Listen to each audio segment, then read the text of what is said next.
As I mentioned in the Sandbox video, when you run a sandbox style game, you have to present a consistent, dangerous, wild, unexplored wilderness. A wild wilderness, that's kind of redundant, for the players to explore. They set out from their little home base, their little safe zone, their city or outpost or what have you, where they exist in safety, and head out into this dangerous wilderness.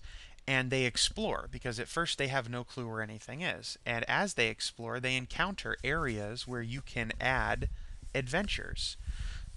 And what occurred to me in that last video is where I mentioned that you have to somehow explain how these areas arise. It would be entirely possible for the world to be unexplored and wild, and there is no pre-existing civilization there. So everywhere you go, it's only like wilderness adventures.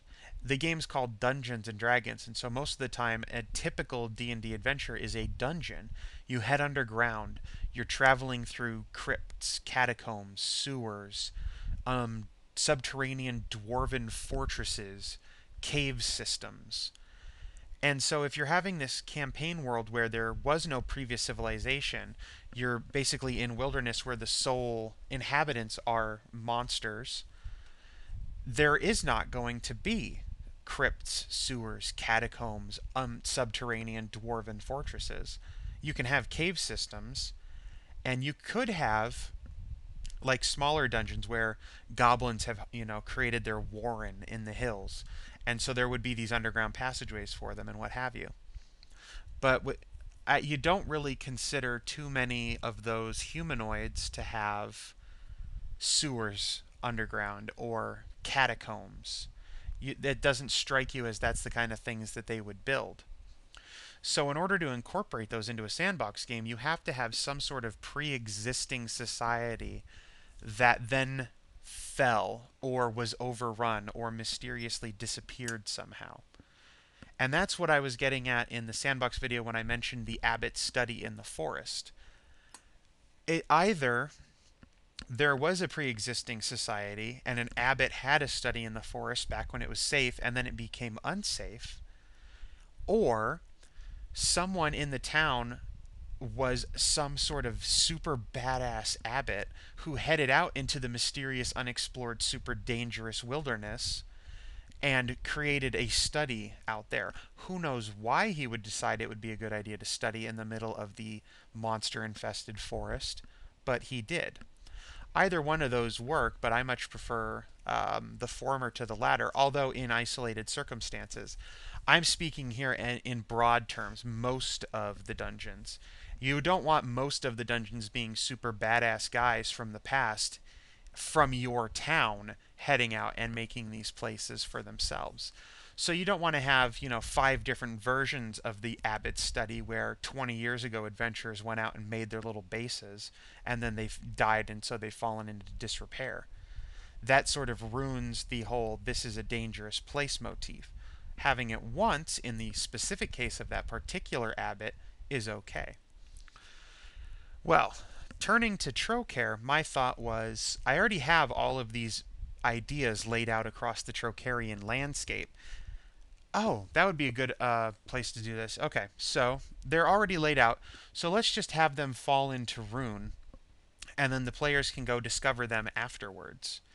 This requires some changes, because a lot of adventures, if you think about adventures that you've played in D&D or have read, they all have this very human component to them. Someone was kidnapped, something was stolen, this group of monsters is an imminent threat to the town. You can still do like the town or the kidnapping or the stealing one, kind of. If people are constantly getting kidnapped from the safe zone outpost, it no longer is the safe zone outpost. If things keep getting stolen from the safe zone, it's not the safe zone anymore. And if there's, sometimes you can have the monstrous threat coming into, against the town, and so the PCs have to go out and somehow stop it. But you can't do that very often. What the point of the sandbox game is to get away from the town.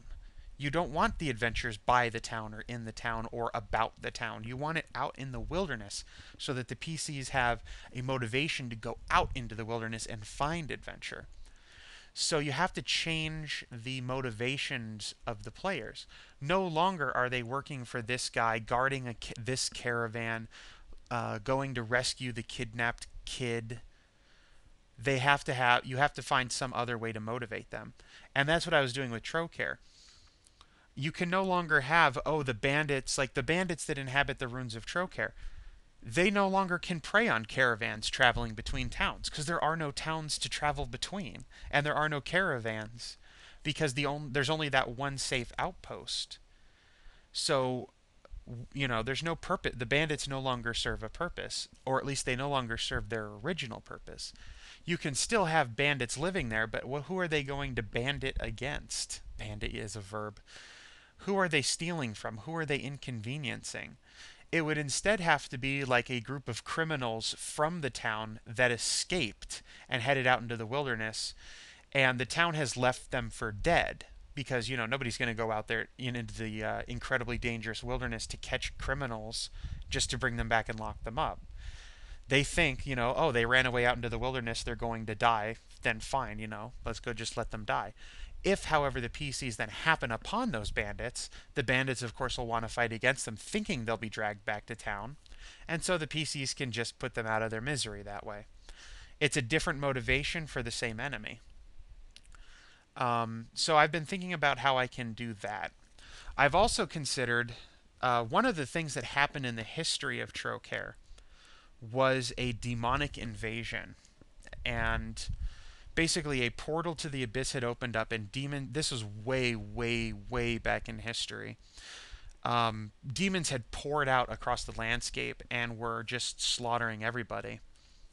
And eventually an army managed to come together, contain the demons, hold them back, and a couple people, old heroes of legend, had closed the portal to the abyss, stopping the flow of new demons coming in, and then the armies were able to finally overcome them. It was a problem just that there was an endless supply of them coming, and so they couldn't stem the tide until they turned the faucet off. You can have I'm thinking maybe just do the same thing. There was this civilization that was Trokair across this land. The demons came out, and this time the heroes didn't stop them fast enough, such that by the time the demons stopped coming, everything was in ruins.